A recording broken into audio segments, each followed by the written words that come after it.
It is. I got in trouble last time.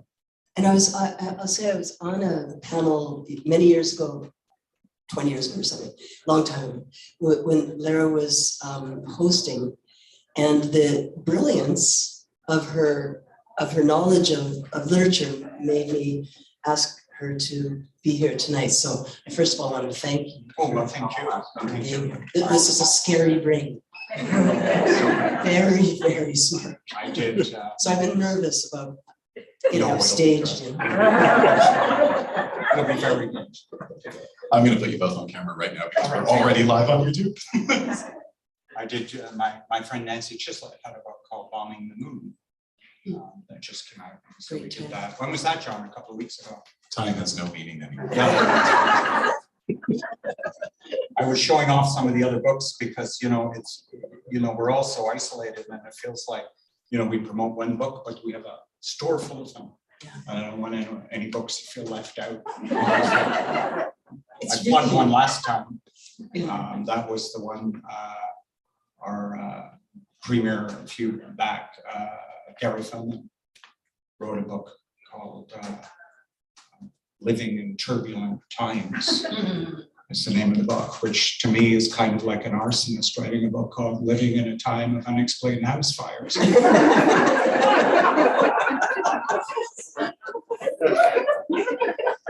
I can read a room. I can still read a room. I know the book right. This is John. All my introductions are entirely superfluous then. Good evening, everyone. Thank you so very much for joining us here tonight. You won't have to tolerate my presence for very long, so please rest assured. We are gathered here tonight on Treaty 1 territory, the traditional territory of the Anishinaabe, Cree, Oji-Cree, Dakota, and Dene peoples in the homeland of the Métis Nation. And in addition to that, McNally Robinson Booksellers itself rests on the land once occupied by the Métis community of Roostertown. We are gathered here tonight to celebrate the official launch of Margaret Sweatman's new novel, The Gunsmith's Daughter, published by Goose Lane Editions, to which you may applaud if you desire.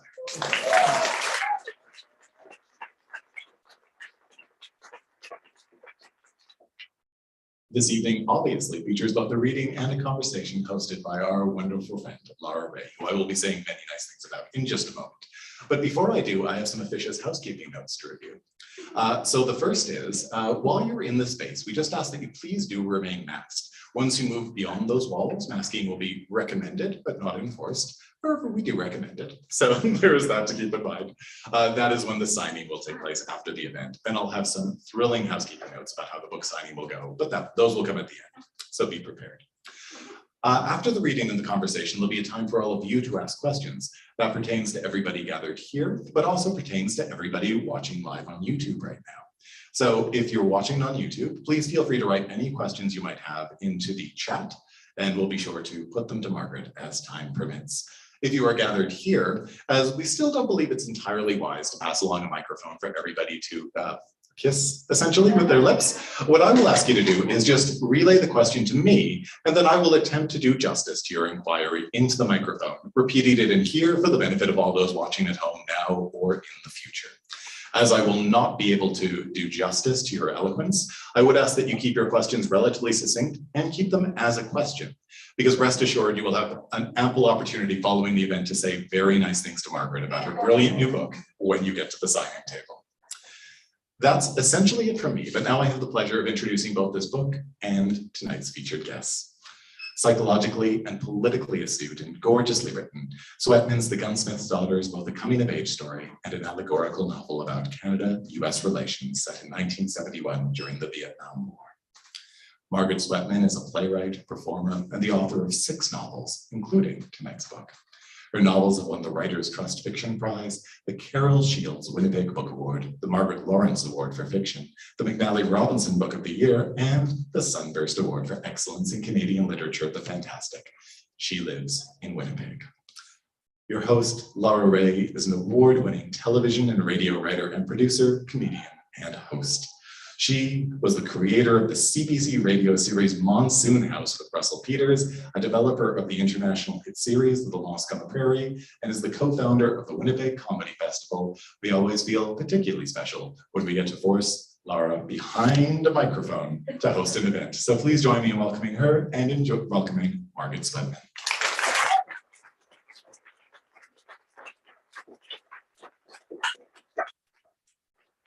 All back for more money. That was quite impressive. So my goodness, yeah, and you know, I'll tell you this because I'm candid, but I've made this mistake before. I call your when Alice lay down with Peter more than once. I've called it when Simon lays down with Peter. I have no idea why, but you know, given Simon and Peter were the same person. It's strange, yeah. Yeah, I was making a New Testament cut. It's called When Alice Lay Down with Peter. And then this new one, and I got to start here because it's the front of the book. I think this cover is so extraordinary. Yeah. You know, isn't it marvelous? Yeah. It's so evocative of so many things. Well, and you don't know. have Joan Thomas on the cover of your side. But let me see that. Let's see what Joan Thomas says. This book crackles with heat. Margaret Sweatman is at the top of her game. And this is the writer of Five Wives. Yes, well, it's quite a shining endorsement. It's a very nice endorsement. And you know, John said something that I think is quite interesting about just this strange time we're in, you know, and that idea, you know, when Vonnegut talks about it in Slaughterhouse Five, this idea of almost being unstuck in time, you know, yeah, and just not being able to fully reconcile, especially as we get a bit older, you know, how long ago some things are, you know, and Vietnam was one of those things. I remember, you know, when I was writing for television in the 90s, we would often write, you know, a character, you know, who'd be the Vietnam vet, you know, yeah. It became such a trope, right, for various different, and you'd see it in the drama shows and stuff, the Vietnam vet who couldn't handle coming home and all this kind of stuff. And then at one point, you know, I was hauled into someone's office and they're like, this person would be in their 80s now, right? Because you're kind of stuck with this idea of how old people were when you were younger.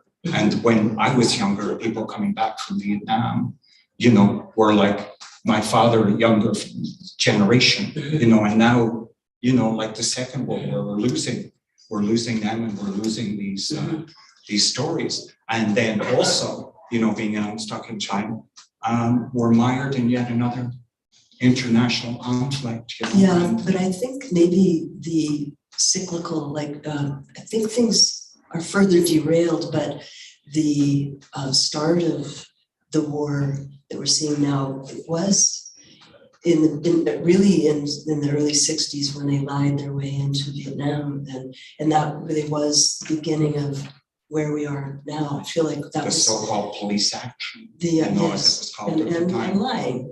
Yeah. And what is Putin calling? Yeah. You know, all these euphemisms, and so many of these euphemisms come out of Vietnam, collateral damage and so on. These are the first time we learned of this thing. Maybe this thing about time being different now is that, like, our analogies aren't quite working anymore, and we have to actually rethink things. Unfortunately, Orwell had it right.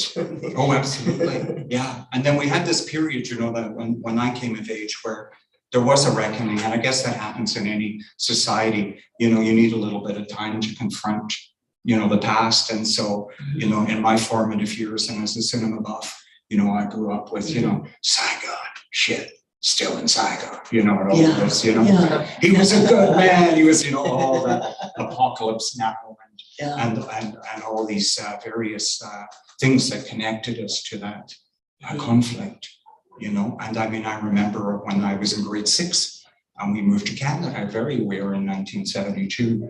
Our teacher was very pacifistic, and we would look through the National Geographics and we would see these photos, beautiful country, and then just soldiers and blood and dead animals. And I remember I was being integrated. Living in Edmonton in 71, 72 with a bunch of draft dodgers. I was going to university, and we had a commune with American draft dodgers who were making candles, you know, and smoking a real lot of stuff and weaving, but they couldn't go home, and we would watch the news.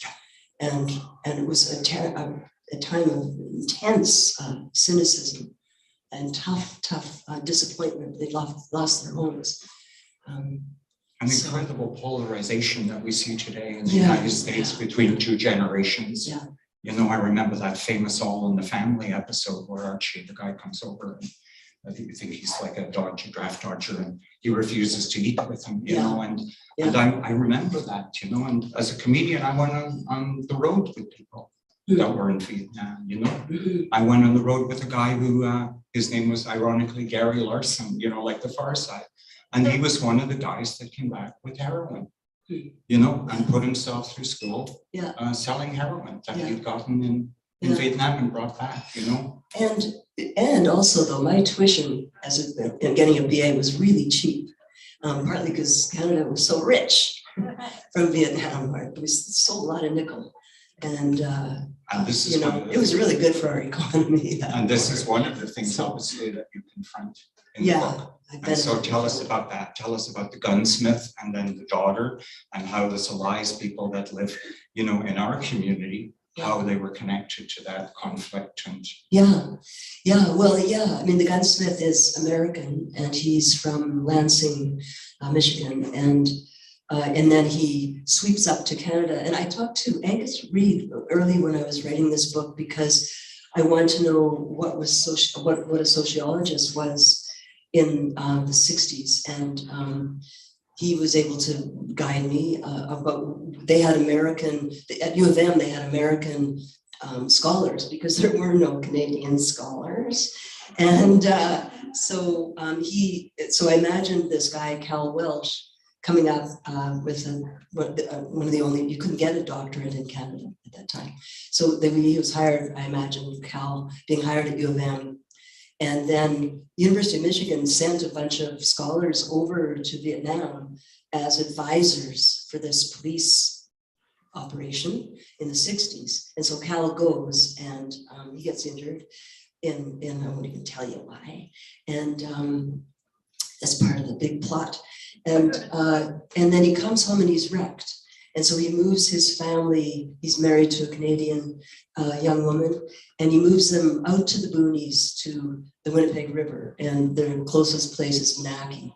And so the girl in my novel, Lilac, it grows up in this strange environment where he's a little bit like a Paul Theroux character. You know, they have to do everything themselves, and he becomes quite paranoid, of course. And then so she has to leave home, and so she's tormented. I was telling Glenn, my husband, she's who I wish I was. She's very courageous, and she goes off at 18. She gets a job at the Winnipeg Tribune, and then steals a gig in Saigon and goes there to see what the heck is going on in her own life, where the money's coming from, because they're making a lot of money. He makes a lot of money creating a beautiful rifle. Hunting rifles can be quite beautiful in a weird way, but then he wants to make an assault rifle, and assault rifles are kind of ugly in a weird way, and on purpose, I think. And so he decides to build the most powerful rifle ever made, and he uses a Browning machine gun cartridge because they're so cheap, and no one believes that he could do that.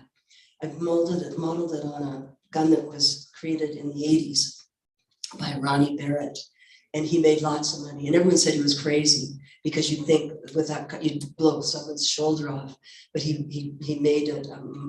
He created that the gun actually the recoil actually sends the bullet forward, so he found a way of absorbing this shock into the muzzle, and so it became possible to have an assault rifle.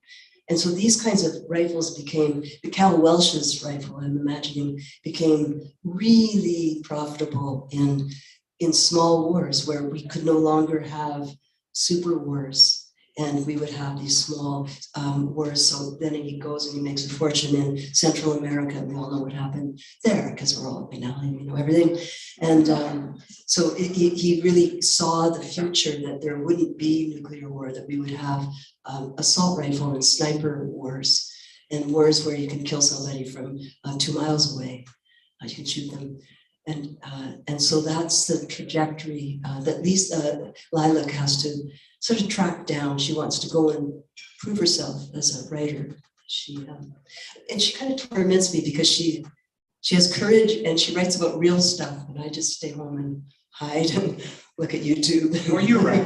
No, I mean, this is, it's vicarious, but it's still real, Yeah. And then how much, in terms of, veracity, at that period, then, there was obviously coverage in the national papers in Canada, but would this have been something that was going on at papers like the Tribune in the 70s, where was there coverage outside of the wire stories and things? Did they have people over there? Yes, I don't know whether the Free Press or the Tribune, they were big competitors, did. So I didn't worry too much about it.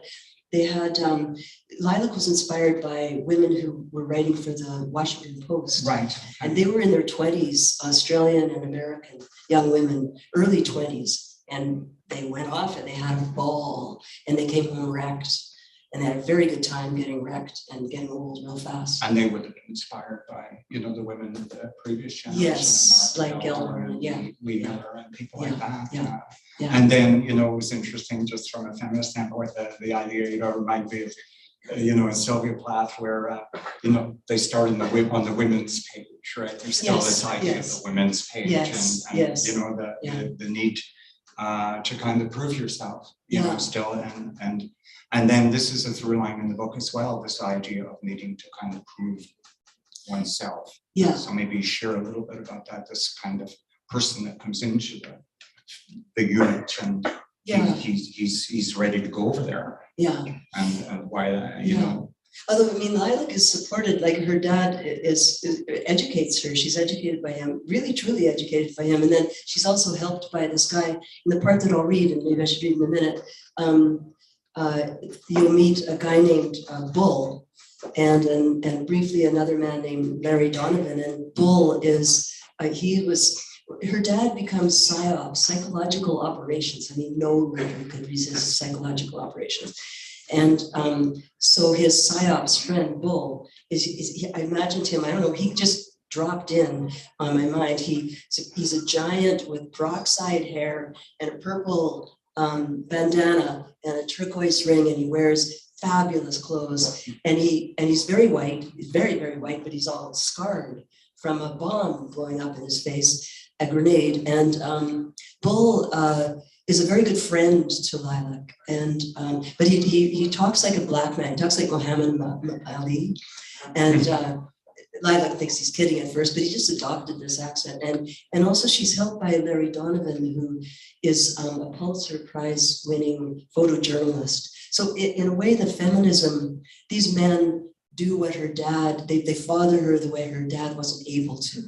But her father does challenge her and educate her. So as far as like proving herself, she's actually assisted by these really remarkable men. And when you talk about that concept and the idea of PSYOPs, I think it's something that really sticks to that whole kind of conflict, that it was to some degree a kind of a psychedelic war. It was surreal because it was on television every night, and yet people were removed from it. The numbers, the body counts, hey, LBJ. But that was on the American side. Nobody talked about the millions on the Vietnamese side. But it was coming into our homes. And it was these characters, scarred face, the dyed hair, almost kind of monstrous kind of figures in our imagination were very much coming out of Vietnam. I mean, you think about Kurtz in Apocalypse Now with the gear on his face. I mean, it made people mad.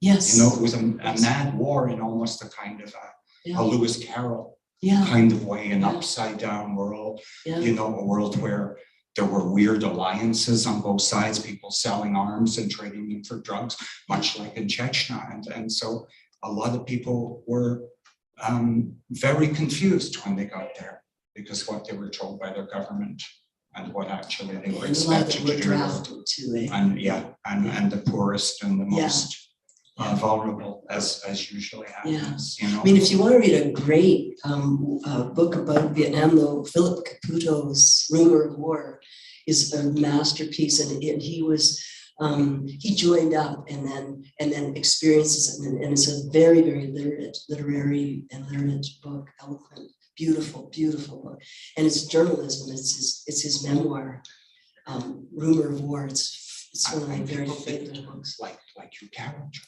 You know, they went there willingly. Yeah. You know, and often they had a bit of cynicism. They Yeah. kind of knew what they were going into. Yeah. It was that kind of weird. Because by 72, Ohio had happened, you know, they shot 4 students, you know. There was lots of, you know, she didn't go in there thinking that this was going to be cool. So. And race, of course, you know, Yes. is the other one. This is why I brought this up, you know. I mean, this is one of the most powerful statements that come out of this era is, you know, Ali, you know, goes from being Cassius Clay to Muhammad Ali, and then refuses to go. And then when they ask him why, he says, no Viet Cong ever called me the N-word, right? He uses the actual word, and I remember that at the time and how powerful that was. And there was this idea of what it meant to be American and what it meant to defend American interests. And then as that intersected with race, and then in the next generation, of course, people from Vietnam start coming over to Canada and the United States, and that creates the tension, but also this multicultural world that we live in now. And this began to some degree, would you say, with somebody we both knew and admired greatly, who was Jake McDonald, is that correct? Yes. And some of Jake's family's here. Jake helped me. He hated one draft I wrote. And we met for lunch, said, this isn't any good. It was in the first person and the whole thing sucked. And so we had lunch and he told me my book sucked. And he gave me the Ronnie Barrett's rifle. He told me about the Barrett rifle, which gave me Cal Welch's rifle, which gave me the book. So in really missing Jake, and very grateful to Jake. He's kind of behind this book. He you know, and then he'd email me and he just rattle off this information. Some of it slightly jaked, you know, and that voice, I'll always hear his voice. So so we're sitting there and he says, so Mark, why do you write novels? You know, we can't eat. So this book is dedicated to Jake McDonald, who we lost in 2019. And so full of your beautiful poetic prose, you know. There was one I wrote down, silver brooms of rain, you know, silver brooms of rain is just so remarkable. Some of it, it takes place sort of at Lake of the Woods, which is part of our soul and Jake's soul. Jake was a big Menaki guy. So I think I should maybe worried about time. How is everybody? It's your mask. I think people are good. Are you guys good? Okay. So maybe why don't you know, let's hear some of it, then when we come back we'll talk a bit more.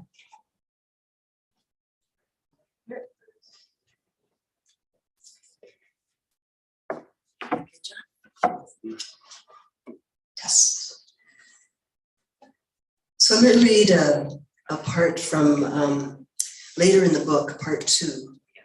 And so it's in Vietnam. And this is Bull, my buddy, my tall white giant who talks like a black guy. And they're at Quang Tri, which is mispronounced.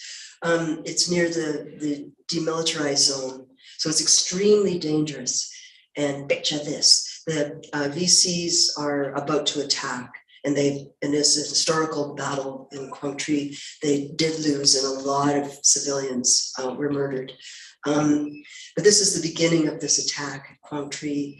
And Lilac is here with her father, but Cal is here to get his daughter, but he's also here to sell his new assault rifle. He wants to do a field trial for real, in a real battle. So she's kind of witnessing her father's narcissism, that he's there with her, but he's really wanting to show off his assault rifle in this crazy situation. And we'll just see what happens here. It's about 8 minutes, so hold your breath. Early light. Bull was dressed, swinging his cane while he rushed past Lilac, talking to himself. Those are B-52s, big, ugly, fat fuckers. He went outside. The noise of aircraft screaming overhead. Lilac realized she must have slept. She rolled out of her hammock and went outside to join Bull with her dad and Larry. A formation of 3 B-52s roared west. Over the shrieking aircraft, Bull shouted, "Each one of those mothers got 8 turbojet engines, 70,000 pounds of damage. That's what they carry. That's what they intend to unload on yonder on the hills. See, try and hurt somebody." The aircraft cut the sky. Lilac covered her ears. Another cell of 3 B-52s zoomed overhead. Dawn glinted off the bellies of the planes. Larry walked off with his camera, saying something no one could hear. "Snake's been sleeping," Bull said. "It's a bad luck sign." He went back inside, loudly complaining, Lilac on his heels. "The NVA been piling up in the hills north and west." With hurried patience, Bull began to unhook the hammocks, rolling them up, neatly scrolling the mosquito netting. Lilac touched his shoulder and he jumped and apologized. "We're in the soup now, honey child," he said, "but we're gonna look after you real good." He focused on arranging the parachute over his bed, smoothing every wrinkle. Her father walked in and said, "They're heading inland. The action's going to be far away. Way the hell inland." Bull stood straight and turned on him. "You think they'd be so stupid? Nobody's going to have another Khe-Sanh. Nobody's that dumb. No way they go deep west and get strangulated in NVA country again with no hope of supplies. Tell you what's going to happen." He tugged at his ear with his turquoise stud and gave Cal a questioning, disappointed look. "B-52s are going to bomb the shit out of the hills nearby, try and give the ground troops some wiggle room, flush the NVA out of their tunnels and bunkers where, I tell you, they've been sleeping for weeks. That means they is all coming down on our heads, which makes this a very perplexing situation to share with you and your family, Cal." Cal says, "I always protect my family."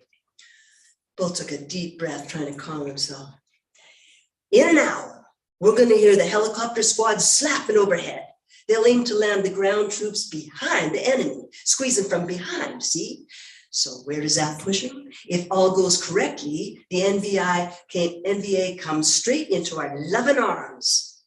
He turned and lifted the film projector off its bench and placed it on the floor, removed the reel-to-reel, removed everything, cleared a space. He unrolled a map, flattening out on the bench. "We got to be super smart when we make our move." "We're moving?" Lilac asked. "Safer at the coast." Bull's hand, like a massive starfish, his thick fingers tracing a path from the airbase northeast to a river, an estuary opening to the sea. "That Han River, not a lot of cover, but a deep valley. I got a friend up there, and the Marines are sure to be hanging around that area, being ugly, playing an amphibian trick, a false feint, make the NVA think they're going to come at them by water. We'd have some protection. Maybe we can get Lilac on a lift out of there." "Well, sure," said Cal. "If you think it's a good idea, we can go to the coast after the field trial." Slowly, Bull repeated, "We get out right now." He leaned to speak closely to Cal.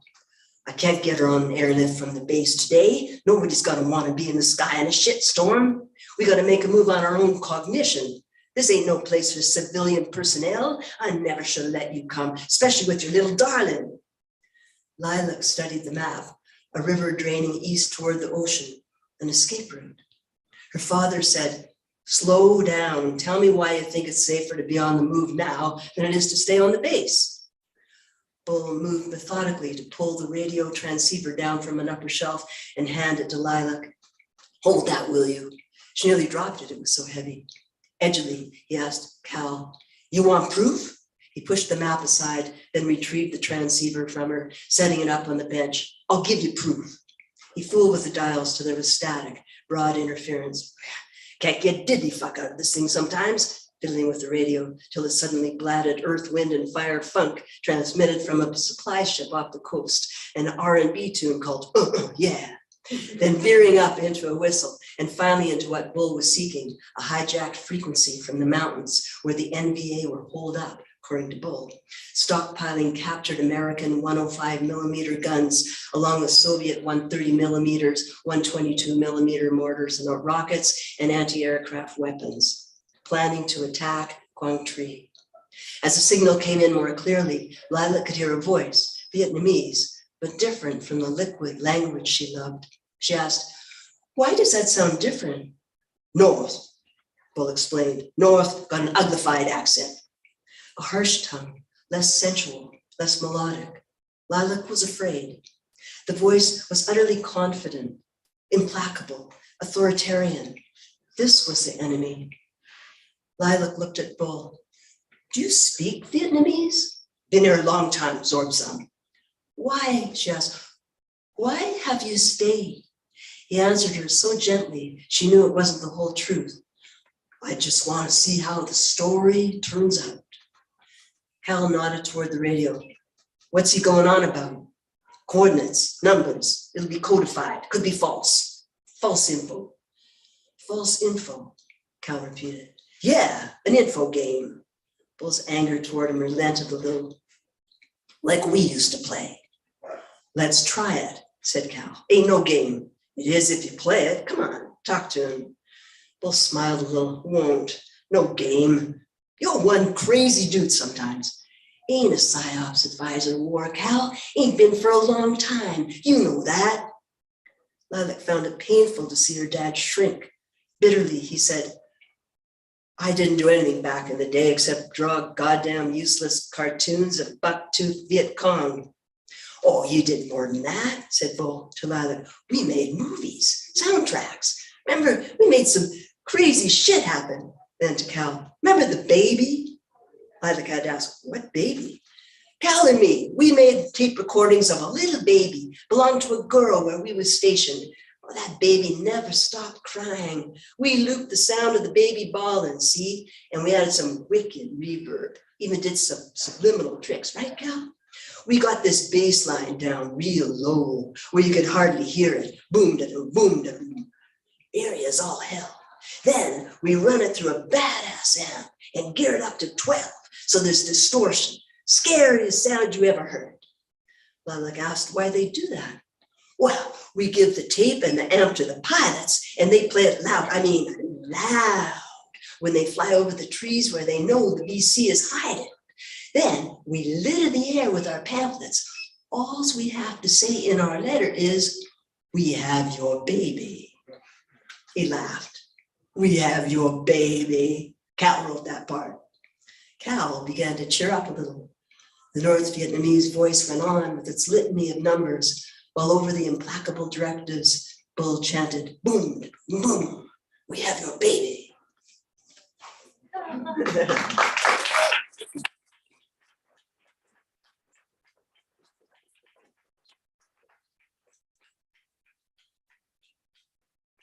Wow.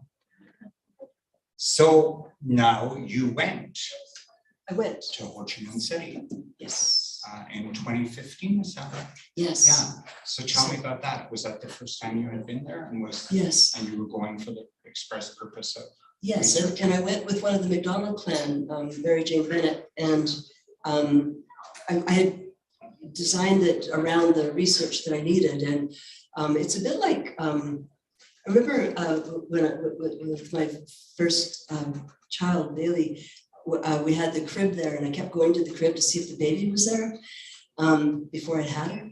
And this is like research for a book. You kind of go, is my book here anywhere? Have you seen a book here? And scared to death, and designed it around the places I needed to see. So I'd done a lot of research, and so Mary Jane very, very, very kindly came with me, and we sort of tracked what I thought I was hoping to see, took 1 million photos.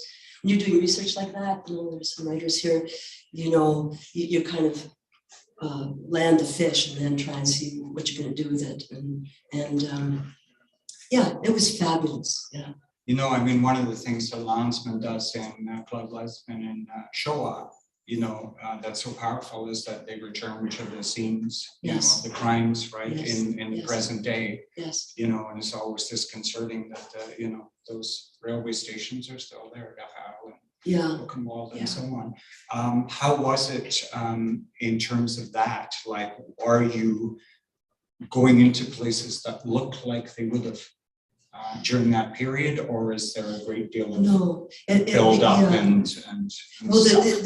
the kindness of the Vietnamese people was just so moving and sort of embarrassing. And we did go, of course, to the museums and look at the, you know, the guns and all that.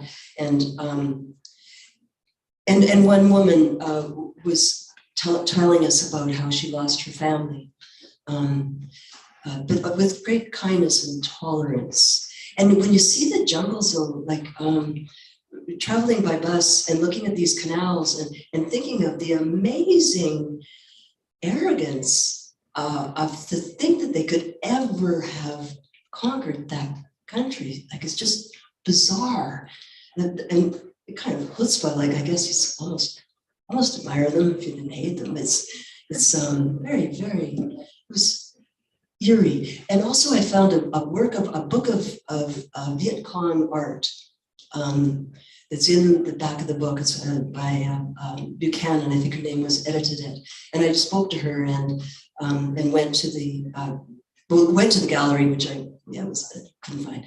A lot of walking. And that really gave me the book too, was the Viet Cong art, it was a lot like French art, the art gallery, looking at the paintings, and you see then the colonial French language in the art and the courage of the Viet Cong and the really impossibility of ever winning that war. It was just insane. I mean, it was a national war, you know.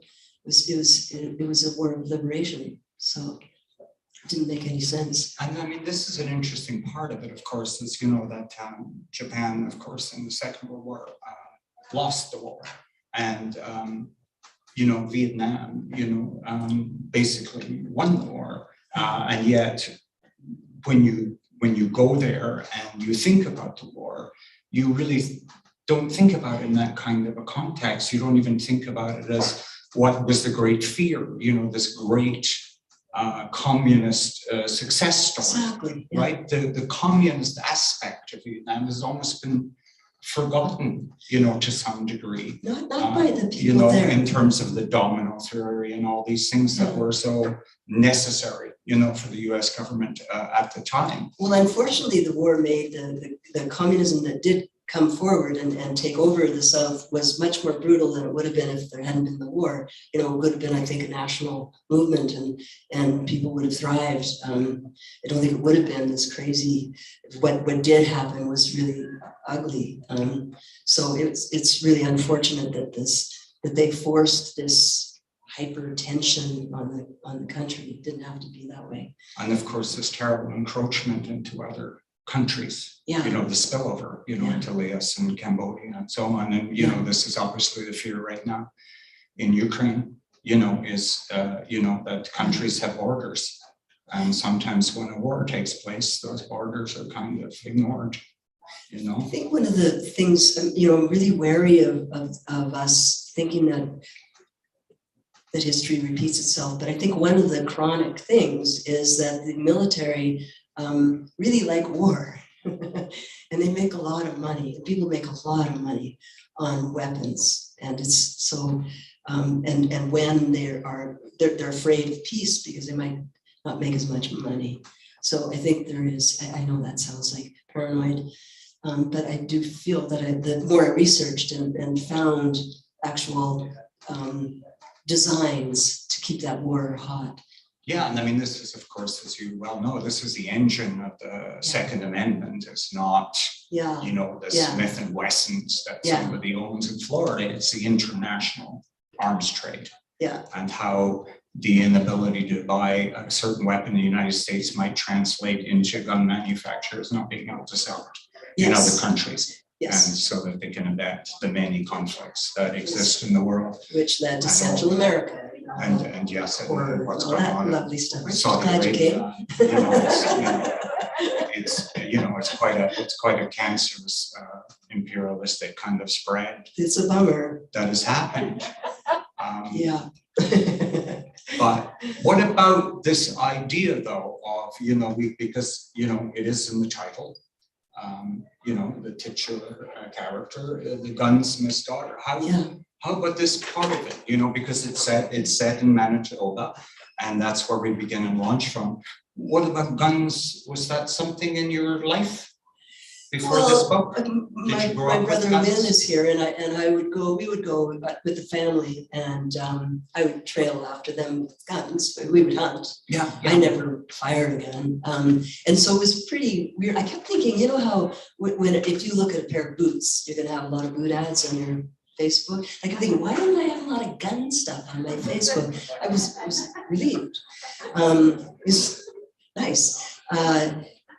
Because I was very awed, actually. And I thought, and a really lovely thing, though, happened.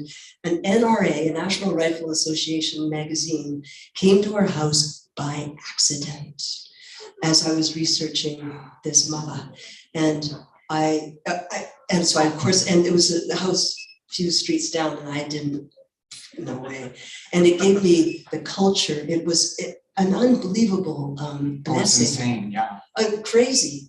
All the places in the world you can go and kill people. Well, but it was so nice. It was so amazing because that's the warrior culture, American Sniper. Have you ever read that? It's a really interesting psychological study.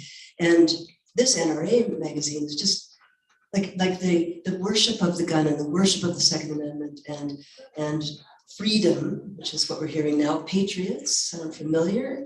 That and it coming from this culture, and the guys victoriously holding up ram's horns, and I don't know, but I don't dislike hunting. I loved going out with my family, and Jake, I admire hunting, but this NRA group is a real weird thing, and Cal, my guy, becomes a bigwig in the NRA. He finds his place there. So. And it becomes, I think one of the most evocative titles of any book about the conflict, of course, is The Bright Shining Lie. Yeah. Right? Because it really evokes that, right? This idea of it's a myth, but that last word that lands so hard, which is it was just bullshit. It's so the American weird. People were being fed by the spoon. But we all know that these lies have been perpetrated, and it just goes, it never doesn't seem to matter that we know that we're being lied to. Right? Doesn't seem to make any difference that the beat goes on. That's it seems at this point that it's an uncontroversial matter of public record that Kissinger delayed the peace talks until Nixon was elected. Yeah. Again for a second term. Yeah. Which probably cost thousands of American and tens of thousands of Vietnamese lives. Yes. Just despicable. Do you wish to maybe open it up a little bit and Sure. see if anybody's got some, because it's such a dynamic period of time, and we have all ages here. Yes. I'm sure people that My some of this grandson's information right. is new, and some people who would be around and remember this terrible period. Yeah. And I, like you said, I think the beginning of a polarization between generations, between countries, between and war as one of the big things was Eisenhower's speech when he was saying goodbye and good luck. The military-industrial complex will look out, and I think that's where we're at. Well, yes, this set the table for a, something that was really peculiar, which was a man who was a general delivers a speech which basically is a Pandora's box style cautionary tale. Yeah. And then we have this mythology where the next president, JFK, is still hailed as ruling over some kind of Camelot, some kind of mythical, magical kingdom, Yeah. when he is the one that begins the serious escalation of this conflict. Mhm. You know, moments after Mhm. Eisenhower is gone, you know, it seemed to spell the beginning of perhaps a new way of doing things, you know, Yeah. Eisenhower's. And I think if the 60s generation had kind of intersected with that, it might have sprung us into something different, but our Yeah. addiction to death seems to haunt us to this day. Yeah. What a beautiful way to turn it over to Sebastian. I'm very famous for my gentle demeanor. So would anyone like to jump in?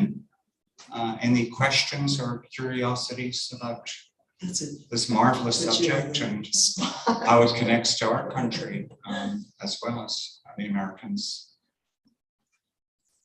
Was anyone here connected to the conflict in any way? I'm glad it was topical, my book. Anybody? Yes, there you go. Marilyn. You get a medal of honor for being the first person to. How the journey affected you, where you started and where you ended up, kind of, because you were on a journey. Yeah. So did something change, a lot changed, or was it more experimental? Thank you. How did the journey affect you from where you started to where you got to? Did anything change? It was hard. I mean, there are a lot of writers here, and you know how hard writing is, and it was a hard cow, this book. It took a lot of drafts because I couldn't hear it. And I couldn't hear the narrative voice, and assembling and trying not to be just a righteously, not to be righteous about it, like to be offended. So when you're writing about something that troubles you, you have to kind of ingest it. And I think one of the big things, I heard a woman talk about realizing that her father was a psychopath. She was already married, had kids, but she grew up with a father who was a psychopathic serial killer. And I was saying, Cal, my guy, the father, Lilac's dad, because in a way, weapons manufacturers are serial killers. And so I think it was a process, the journey of discovering and inhaling that kind of psychopathy and narcissism, and not hating it. And it was same with Lilac, my character. She loved her father, and he made her, and he taught her, he educated her. And I think, you know, like one thing to say about Jake McDonald when he said your book sucks, you know, that kind of respect, actually, it's actually an act of respect to tell you, you know, buck up. And so I think the journey was that I had to join, the book came, I could hear the book when I joined up with Lilac, and she became my focalizer, or my camera, and my membrane around it, so I could experience it through her. And then it was really fun. Then it became fun. Till then it was like really kind of frightening, because I don't know if I'm going to pull this off. You know, the books, I mean, guns, you know, I loved hunting with my brother, but I don't really know anything about guns. And it was like learning Latin or something, you know, and trying and looking at these pictures of these monster insects. They look like big insects. And so I guess it was trying not to be offended by my own material, and try not to, you know, the NRA, I mean, we're kind of discussing how ghastly the whole thing is, but try not to let it be ghastly and just live it. And being there was useful, because I met people who are more afraid now of the Chinese in Vietnam. And America is in the past, and then they've already recovered from the North Vietnamese version of communism. And so it's really, they've had new trauma, and now they have new issues. So Yeah, And I think, that that's one of the things that resonated with me in the book is that, that kind of idea of a female gaze, Yeah. at these conflicts, because Yeah. we often forget, but it is instrumental to remember that it is indeed women and children who are the most consequential victims of warfare in any conflict at the end of the day, including casualties and things that happen in terms of war crimes and so on. But that is forgotten. Susan Faludi, who you probably know, the great writer, she says in the Terror Dream, which is a book, kind of reflections on American terrorism after 9/11, she said, just pay attention as soon as the conflict begins, and we could do this as a thought experiment with what's going on in Ukraine right now, is women disappear from the narrative on the news. And so the panels and stuff on CNN, that it just becomes men commentating on it. And then it's the generals and the experts and so on, and you just don't hear women talking as much. Once the conflict begins and once the blood starts flowing, and I've been paying attention to that, and it's quite realistic. And it's interesting because it would be the women that often are the ones that have the loudest voice in ending these conflicts. Well, I don't know. I mean, a lot of the journalists I read were women, and they were there, and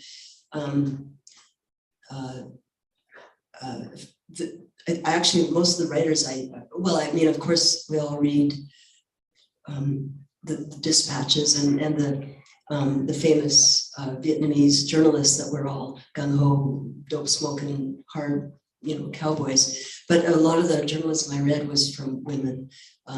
They were the book called War Torn, and these are these women that were writing for the Washington Post. War Torn. It is. I read it countless times.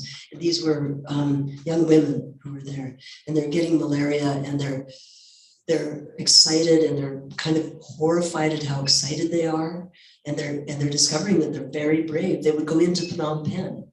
They would leave what was in Saigon and go on to Phnom Penh. They'd already seen what happens, and they still had the courage.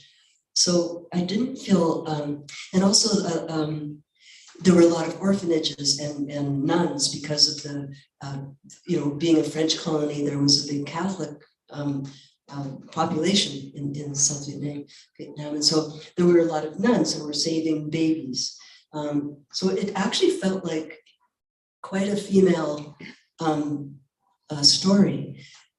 Certainly the impoverishment and the starvation and the refugees, were visible. It was also, of course, a TV war. Like I was saying, when I was a student in Edmonton, living with these draft dodgers, we do want to watch Jungle. We'd say, heat the wine and let's watch Jungle tonight.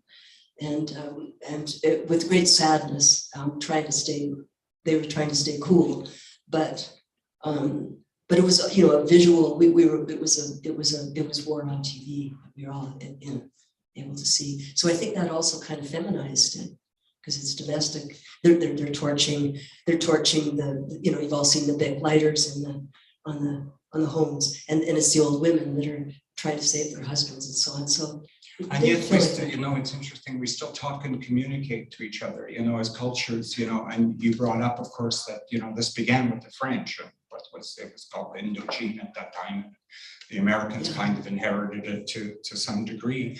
But I mean, at the same time, and I don't mean this in a flippant way, but one of the things that one of my favorite cuisines in the world is Vietnamese food. Yeah. But you get it on that lovely baked French bread, yeah. right? And the reason for that yeah. is because the French are there, yeah. right? Otherwise, because most Asian cuisine, there's not a lot of flour and baking in it, but you get those, the subs and everything, and and that's that little touch of French. You see it in Apocalypse Now too. They have that great dinner, in the middle of it, that weird kind of surreal dinner, food, and so this conflict remains with us to this day.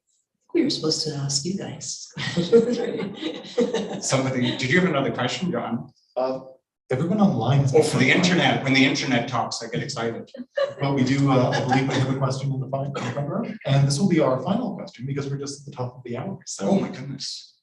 That one. I just wonder, with the experience you've had doing the research on this book, and now I'm going to read it, how will that change the way I interpret the news that I'm getting today? with the experience that you had doing the research on this book, and now that this gentleman in the front row is going to read it, how will that change? How will that change the way I view the news today? The way that he views the news today. Well, I guess maybe in one thing is that it's wag the dog. It's narratives that overwhelm reality and rather than reflect it and create the stories that we're seeing. But I don't know. I feel that with the war in Ukraine, there's an attempt to let us experience it for ourselves that is actually an improvement from what we had in Vietnam. So, and I again, I think it's important to maybe not worry too much about thinking analogously or thinking in terms of history repeating itself. Maybe it's what we should be looking at is how it's changing. And there's more information on how it's different than how it's similar. But one thing I think we're seeing here is that people are invested in the military, and Canada is selling weapons, in Yemen now, okay? And so we're profiting, and I don't know whether. Remember, Glenn likes to tell a story about my dad getting out of the sailboat or getting out of a boat in the lake, and on a Friday night or something, we're all distracted, and he's been thinking, and he says, "I guess there never is going to be world peace." It came out of nowhere. This is a guy who fought in the Second World War in the Navy. I guess there isn't, and I guess maybe that's what we're thinking. Is war is chronic because it's so profitable, for one thing. It's terrible, it's just so, yeah. I mean, it seems to be a solution we reach and grasp for so often. I remember as a child, I grew up in Scotland, and I remember there was a comedy sketch, I can't remember, there was these two kind of comedians, and they're playing like Nazis, so they have their kind of Gestapo uniforms with the skull and all this kind of stuff, and they're just patrolling, and the one turns to the other and goes, "Are we the baddies?" And then they're looking at the uniform, and he's like, I think we're the baddies. And Vietnam and coming to Canada in 1972 and sitting in that grade 4 classroom was the first time in my life that I understood that you could live in a country and be at war with another country, and maybe you weren't the good guys. Maybe you weren't the worst of the worst, but like there was nothing to be proud of, It's like that lovely song, the band played Waltzing Matilda, where he says, the young people ask me, what are we marching for? And I ask myself the same question. That after a while, as the years pass, you just wonder, was it worth it? And what was it all about? And what did it solve? Well, Vietnam is a very beautiful country, and it's very resilient, and there's a lot of life there. It's a fantastic place. I'm sure many of you have been there. Well, I think that maybe we should retire to the foyer. Set you free. And you guys should come over and talk to Margaret, and if you were so inclined, purchase a book, and then visit the beautiful nation, autonomous nation of Vietnam. If you want to, you can pick up The Lonely Planet. I would also recommend the superlative biography of Muhammad Ali. But please join me and thank you, Margaret, for taking time. Thank you. To share her story. We all in our hearts see wonderful stories that are so important to remember. And John, thank you for having me again. Fantastic. No, that was such a huge pleasure. I'm sure we could have all listened to you both talk for around the next 2 hours. We will ask you all to remain in your place for just one moment while we safely relocate Margaret to the signing table, which will be immediately beside our cash desk. Following that, you may join us over there. We have plenty of copies of the book at our cash desk, so please feel free to visit there if you'd like to pick one up. There are also copies on the table. You can get the books signed before you pay for it. Just please do pay for the book at some point this evening. And then otherwise, I'd just like to end on a note of gratitude. Sorry. I would just like to end on a note of gratitude, thanking both Goose Lane Editions for publishing this incredible book, and also, of course, asking all of you to join me one final time in acknowledging your incredible host for the evening, Lara Rae, and of course,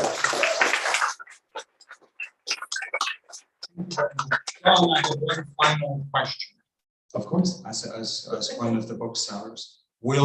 If I purchase, will I get the one with the recommendation from Joan Thomas on the cover? yes, indeed, these all have a recommendation from Joan Thomas, and also Omar Elikad and Wayne Grady, so lofty heights. And you will inscribe them in the inside cover. Yeah, Front space. mail you one, I will say. Oh, I have one already, John, give me one. I know, but not with Jones. Oh, I want the one with Joan on it. All right, so we'll see you guys over there in a few minutes. Yes, we all have to applaud for Margaret, so Yeah, dramatically. didn't we all?